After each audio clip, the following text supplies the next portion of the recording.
भगवान श्री कृष्ण को नमस्कार करते हुए आप सभी का अनंत अकेडमी ऑफ मैथमेटिक्स में स्वागत है। देखिए हमारे पास है एग्जिस्टेंस थ्योरम, ठीक है। ये प्लेलिस्ट में 13th थ्योरम है लीनियर अलजेब्रा की, चैप्टर है basis and dimension. There exist a basis for each finitely generated vector space if S is equal to v1 v2 vn spans a vector space vf then there exists a subset of S which is a basis of F। यानी कि अगर मान लो हमारे पास set S एक ऐसा vector है जो span करता है वेक्टर v को, तब वहां पर एक v का बेसिस भी जरूर होगा। ये हमें इसमें वेरीफाई करना है, ठीक है। तो सबसे पहले तो आप इसको ना इस तरह से समझो, लीनियर स्पैन तो वो ऑटोमेटिकली कर ही रहा है, इसका मतलब v के हर एलिमेंट का लीनियर कॉम्बिनेशन क्रिएट करेगा, ठीक है। दूसरी condition, if S is linearly independent then clearly S is a basis of VF, ठीक है। क्योंकि बेसिस बन ही जाएगा वो, क्योंकि लीनियर कॉम्बिनेशन ऑलरेडी क्रिएट करता है लीनियर स्पैन होने की वजह से, और लीनियरली इंडिपेंडेंट हो जाता है। तो बेसिस की दो ही कंडीशन होती है, एक तो लीनियर कॉम्बिनेशन क्रिएट करेगा और जो सेट ऑफ वेक्टर्स वो लीनियरली इंडिपेंडेंट होगा, तो बेसिस कहलाता है। अगर आपके पास ये आता है कि भाई इफ S इज, अगर लीनियरली इंडिपेंडेंट नहीं है, लीनियरली डिपेंडेंट है, तब आप क्या करोगे?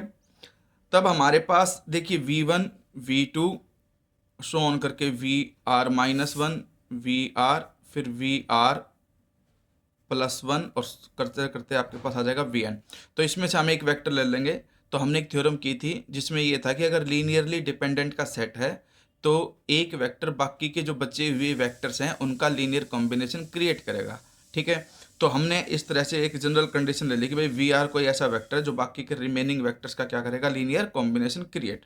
तो उसको मैं ऐसे लिख सकता हूँ b1 v1 plus b2 v2 plus so on करके br -1 vr -1 plus br +1 vr +1 और लास्ट में जाकर के क्या है bn vn। ये आपकी एक इक्वेशन हो गई, ठीक है। अब v बिलोंग करता है vf से, ठीक है, और s जो है स्पैन करता है किसको, vf को। तो इसका मतलब इसका हर एलिमेंट लीनियर कॉम्बिनेशन बढ़ेगा इसके एलिमेंट का। तो इस v को मैं क्या लिख सकता हूँ, a1 v1 plus a2 v2 plus so on करके प्लस में ar -1 vr प्लस में ar vr। बुक में कई जगह पे गलती से 2 बार ar vr लिखा गया है, तो उसमें से एक को हटा देना, ठीक है।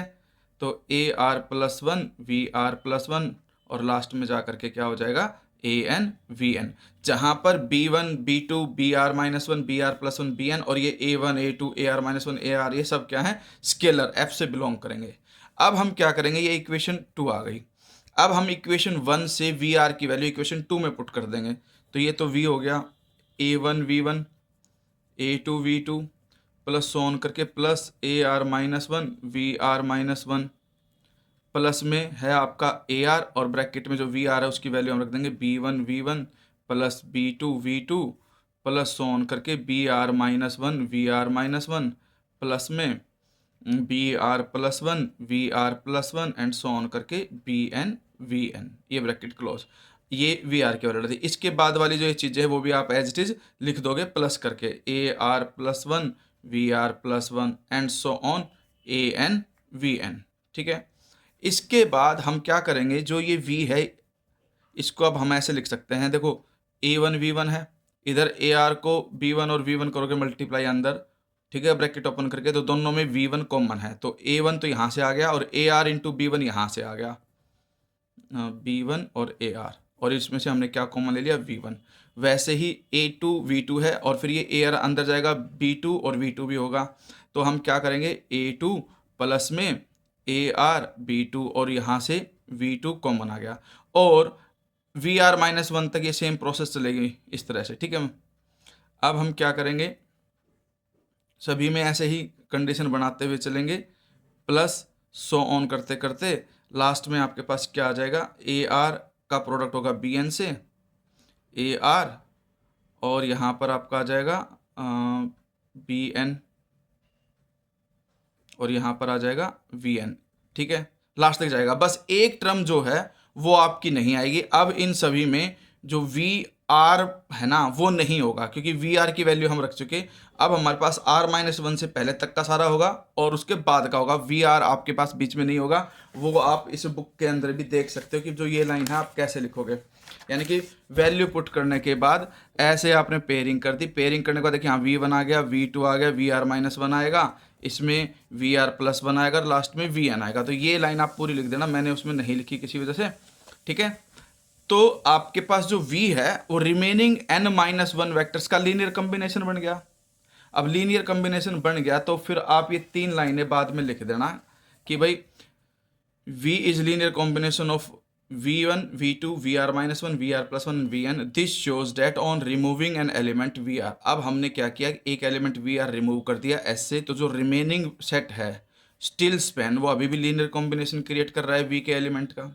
अगर ये सेट जो रिमेनिंग वेक्टर्स बच गए n माइनस वन, अगर ये आपके लीनियरली इंडिपेंडेंट हो जाते हैं तो वो बेसिस क्रिएट करेगा, और अगर लीनियरली डिपेंडेंट होते हैं तो हम प्रोसेस को रिपीट करेंगे। तो यही इन्होंने लिखा है कि if this subset of S is linearly independent it forms a basis, otherwise we repeat the same argument. Proceeding in this way, after finite number of steps, we get a subset of S which is linearly independent and spans V and thus is a basis of V।